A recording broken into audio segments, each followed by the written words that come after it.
I know it was going to be a great day when I checked in last night. For the first time ever in my life, hi Mark. For the first time ever in my life, I ended up in room 611, which is my birthday. And yes, I am 49 again. I appreciate that. I got some good news for me and the commission. The report is in its final stages, and hopefully it will be released at the end of July. That's what we're shooting for. So I'm going to give you a quick update, but I'm going to scoot kind of right to the recommendations as soon as possible here. So again, thank you for inviting me back. I appreciate it. I love this group, always enthusiastic. Again, I have to put this caveat out there because they don't trust what I say all the time. So this is a joint project between the American Accounting Association and the AICPA, and I can't begin to thank them both enough for all their efforts, Tracy Sutherland and Barry. The information, including these slides, will be on our Pathways website. Just briefly, this got started in 2008 with the Treasury Advisory Committee hearings. One thing I will tell you about this was one of their recommendations on the human capital side, and it was to encourage the AICPA and AAA to form a commission to study the future structure of higher education and accounting in the United States. Now, you notice that this is the accounting profession, and we took that to mean broadly defined. And one thing I will tell you about this too, because Gary Previtz was on that Treasury Commission, and this is, as he told me yesterday again, this has been the only action item that's actually been implemented out of those Treasury hearings. So from our aspect, this is a good thing. Again, we wanted to study the future structure of higher education. One of the things I found out very quickly in this process is I had the wonderful colleagues that introduced me to a number of studies that have been done in the past. Now, a lot of us have been around a lot of years, right? This is nothing new. There's been about 20 attempts over the years to change accounting education.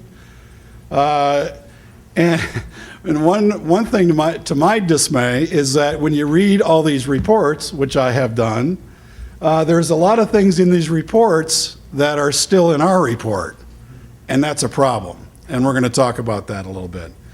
One of the things that came out of this, there'll be an article coming out in Issues in Accounting Education that actually highlights the history of accounting education change movements, and that's by Bill Black. And that'll be part of our Pathways reporting too. Now, when I put the slides in, these were somewhat preliminary recommendations, but I can tell you the context of these recommendations haven't changed. And I'm going to start with our number one recommendation, which to me is critical to our profession. Now, all of you, I know, love our profession. I love our profession. I love the accounting profession. But if we don't solve this one, we got some issues. The first recommendation is to build a learned profession. Now you're going to probably wonder what that means. Well, if you look at the medical profession, the legal profession, engineering, right? If you look at those professions, their practice side and their academic arm are tied like this, right? In accounting, we do a great job at universities and recruiters to supply students, but I can tell you our research and our practice arms are 180 degrees opposite of each other, right? And this is killing our profession, right? Now, if you look at the medical profession, now at the University of Tennessee, we have a physician's EMBA program, which I teach in. I give a lot of presentations at medical conferences. And I can tell you, you don't want to go to some of those. The last one I went to was a urology conference.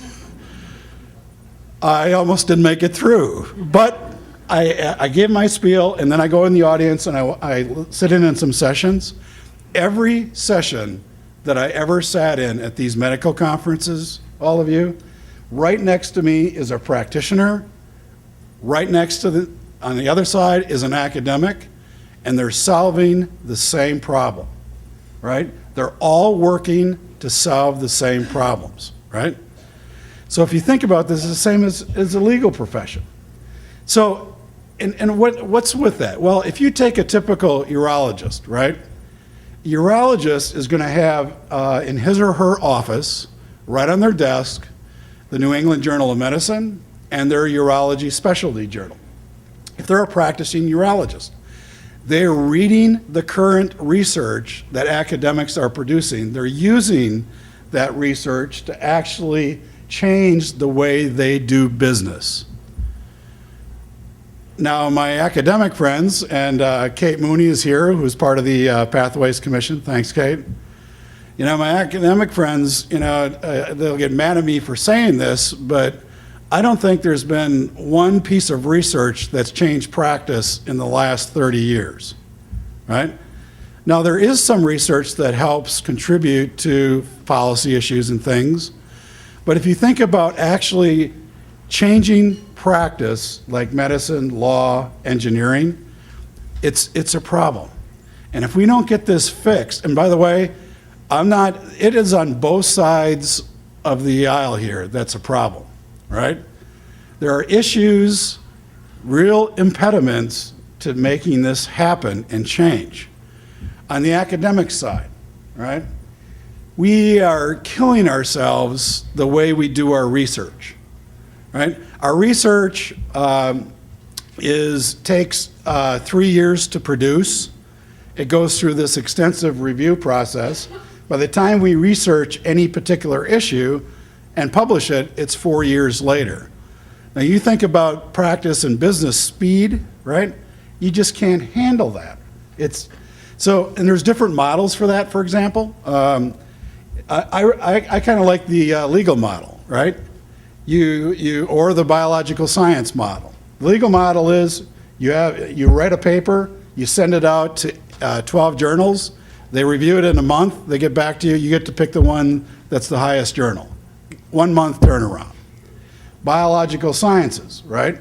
They publish their experiments immediately. Their review process is other people replicating their studies and seeing whether or not they're good or not. Now, on the practice side, we have an issue, right? I know the CAQ and others are working on this, but if you think about this, our experimental labs are companies and audit firms, and we have a very difficult time getting the data to do this, and there's reasons for that. I get that, right?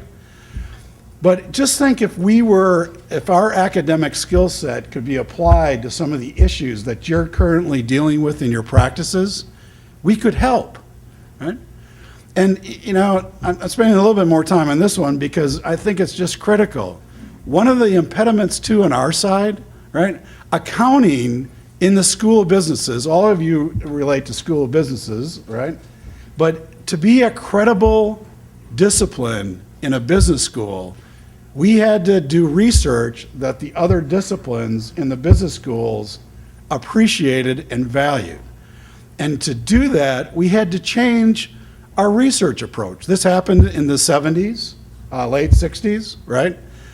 There was a whole change to what we call positive economics. But if you go back, some of you I know, by the way, how many in here, I gotta ask this question, how many in here have read and used the accounting information in our accounting review?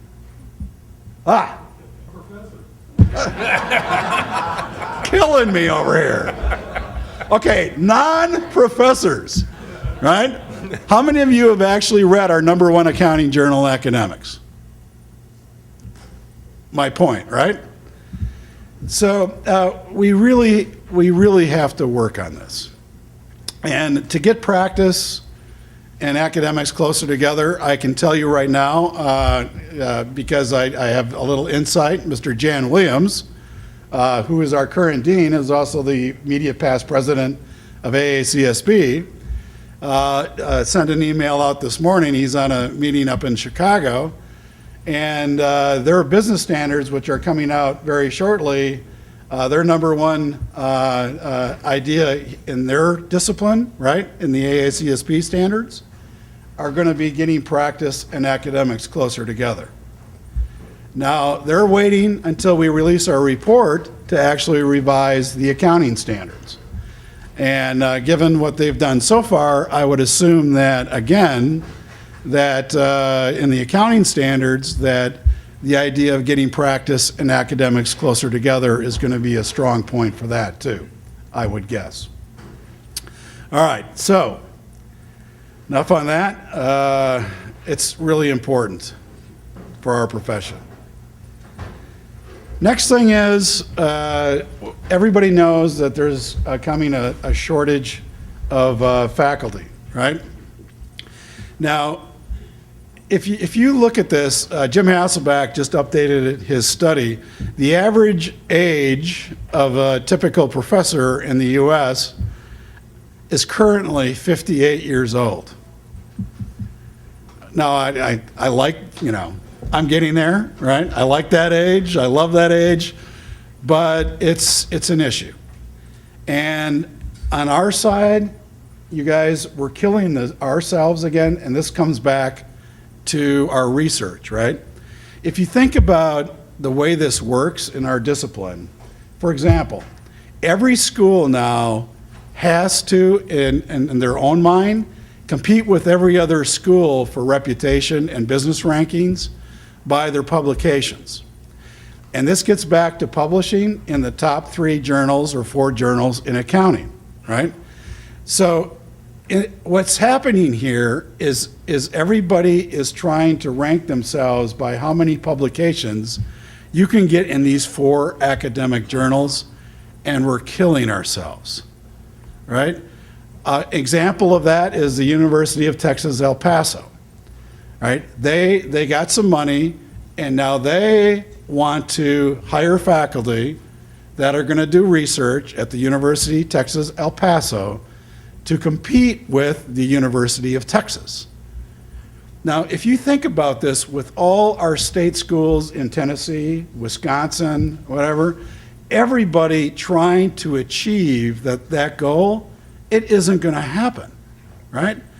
What we really need is to open this up and have other types of research valued in our discipline other than the top 4 journals in accounting, right? So how do you do that? Well, there's a number of ways right now. For example, Kennesaw State, Georgia State, Case Western have different versions of executive DBAs, doctorates, terminal degrees, right? So if you think about the way the university is going to look in the future, right, it has to be a mix of people, and maybe your school, your state school, doesn't have to have every faculty competing to get into those particular journals. Their mission, their strategies can have other terminal degrees that provide quality output and research and everything else at a different level in different journals, right? You can't have everybody, and I just use this, you can't have everybody coming out of the University of Illinois, Texas, and have that model. It's just not going to work anymore. And this is a double problem since we have this aged professorate. So what we have to do is, again, open the ways that we have terminal degrees. And you're also going to see, I mean, I don't know at your universities that you're affiliated with, South Carolina's in here, I know too. You're going to look at the mix of the faculty within the universities. And I think Jan Williams has done a great job of this. I'm not saying that because he's not here, right? But if you think of our mix in our business school and typically in our accounting program, we have lectures. We have a series of lectures. They go from lecturer to distinguished lecturer. We're now going to have a clinical pathway. I call it that, but it's going to call it something else. But it's people with terminal degrees that have advancement but are not tenure track, and then you're going to have tenure track. And right now, our mix in our faculty is 60% tenure track, 40% non-tenure track.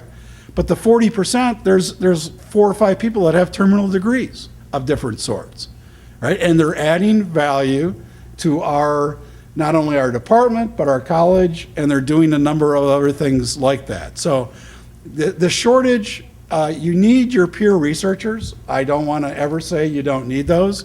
For our accounting profession to be strong and compete with medicine, law, engineering, and we have to compete.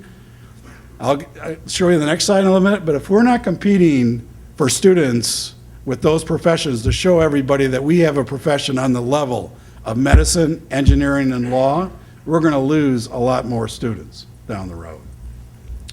All right. Talked about that. Okay, you're going to laugh about this. This is the one that causes me the most grief on the road. Now, you're going to laugh at that, right? But I'm just being honest with you. If I do this in front of an academic audience, it's an issue sometimes, right? Especially if you're doing this in researchers. This, for all of us here, this is the most common sense thing that we can do, right? But I'm telling you, in major universities across this country, teaching is not valued on the same level as research, right? Listen, I'm a researcher. I love research, but I got in this profession because I love teaching, right? I don't get rewarded for my teaching at all, right? It's all about the research I produce, and that's typical in major universities. Now, there's reasons for that, right? Research, for example, and I heard this argument all through our discussions in Pathways, when faculty go up for tenure at universities, they can actually send letters of evaluation out to other professors at other schools about their research.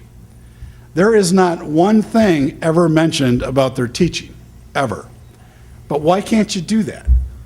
I mean, we have the tools, if you look at educational areas, we have the tools now to evaluate good teachers, have a market for good teachers, right? Now, it's gotten so bad. I got to come back to something. This is just reminding me. In one of these presentations, I had somebody get up at a university, which I will not name, right? And you talk about the research, how bad it's gotten. This individual told me that in their written evaluation standards, if these faculty publish in practice journals, they subtract 5 points off their evaluation process. That's how bad it's getting, folks, right?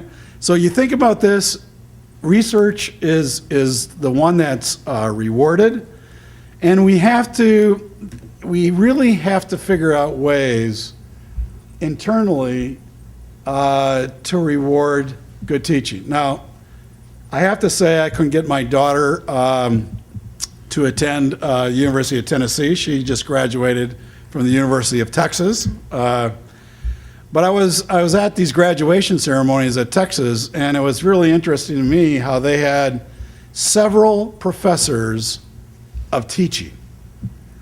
Now, think about that, right? Rewarding good teaching, how to evaluate good teaching, get a market for good teaching. It's critical, again, to us becoming a better profession. We need both. I'm not saying we can't get rid of the research. We need a balance here. But the balance, to me, has swung way far to the research end, and it's an issue. All right. This one, we really have to develop, you talk about change in your world. Changing curriculum, et cetera, in academic institutions is challenging. But you look at the way that business has changed. I mean, you're living this with technology, information, globalization, right? How do you get that into the classrooms quicker? And we have to do a better job of that. And we have this rapidly changing profession, but we also are students.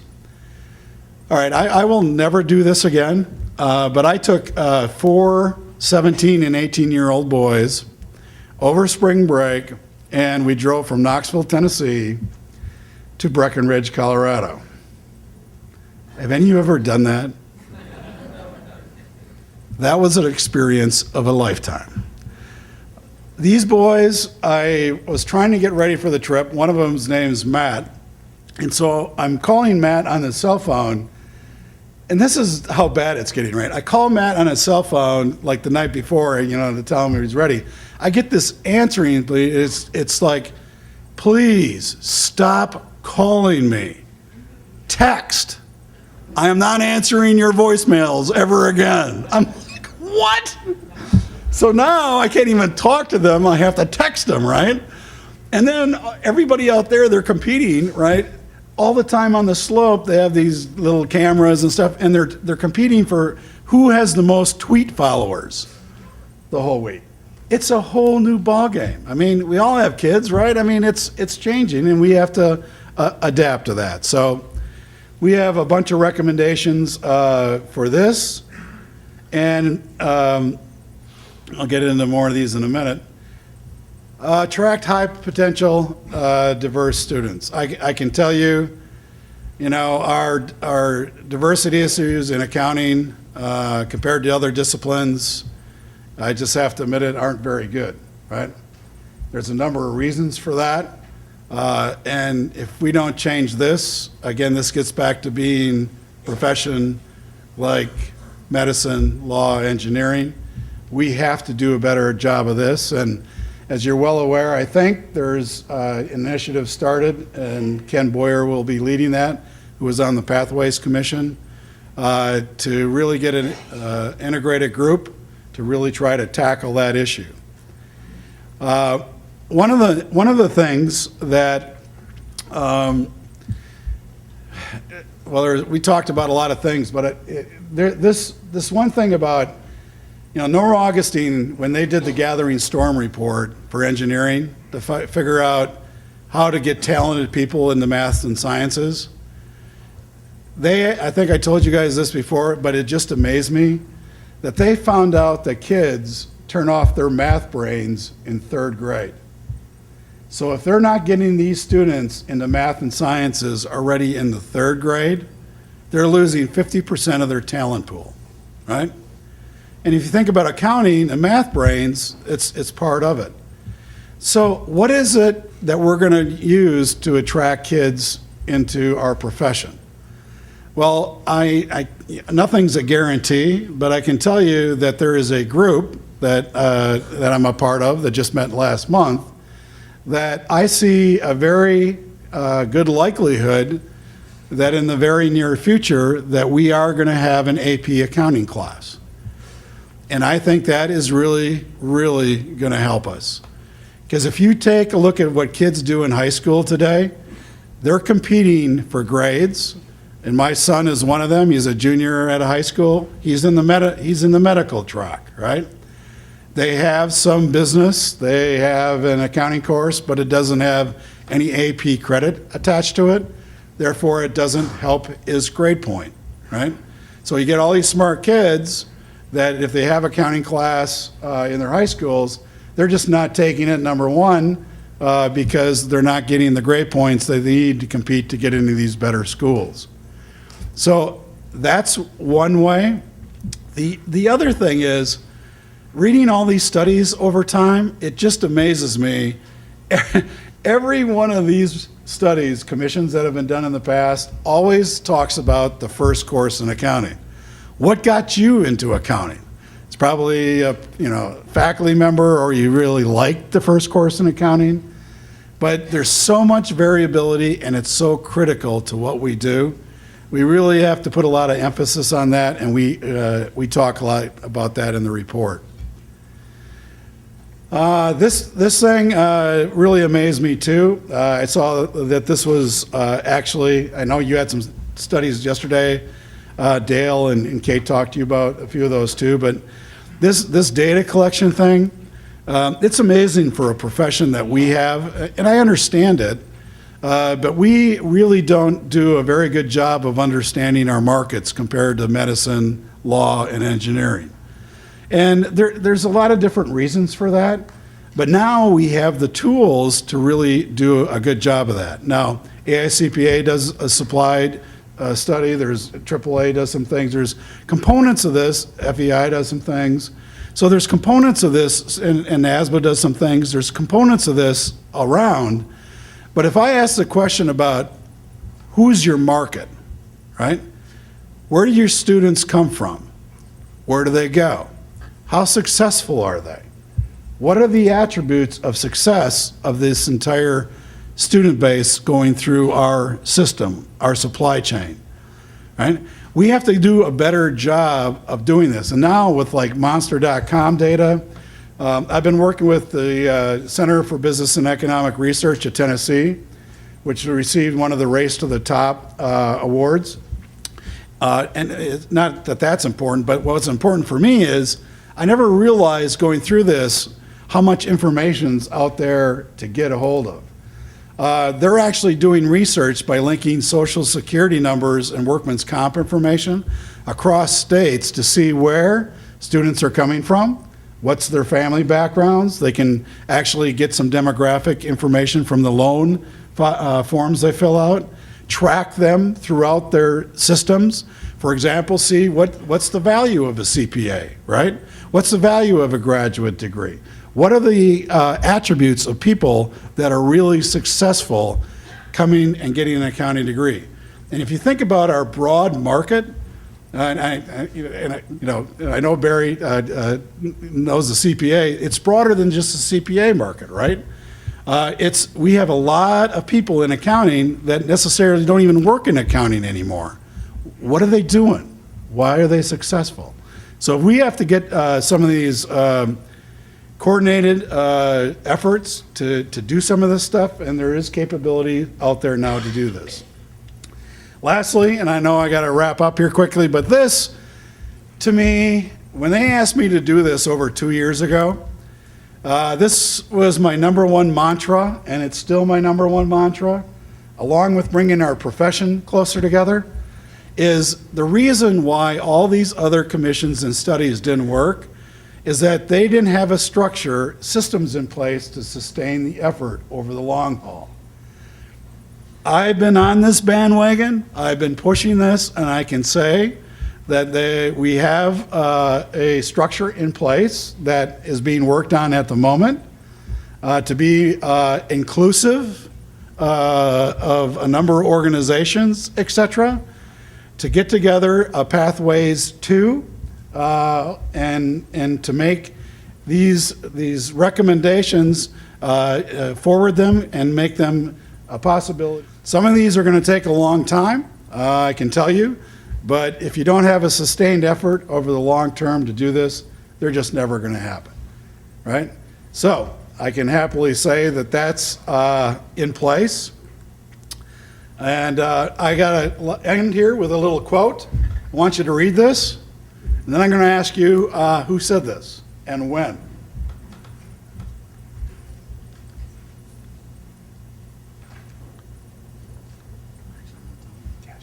It's amazing. All right? Does it look like some of the issues Bruce was just talking about? Guess when this was said? 1931. It's the same things, right? We're talking about the same things all these years later. So, we're working on this. I can tell you, out of this process, we've worked on gathering a bunch of competencies. We got something called, by the way, we actually wrote, and what I consider, we never really had a value proposition for a broadly defined accounting profession. So we have written one of those, and I think that's pretty good. The other thing, and then I'll get out of here, but the signature pedagogy. Okay, when I started this, I'm like, what is that? I have no idea, right?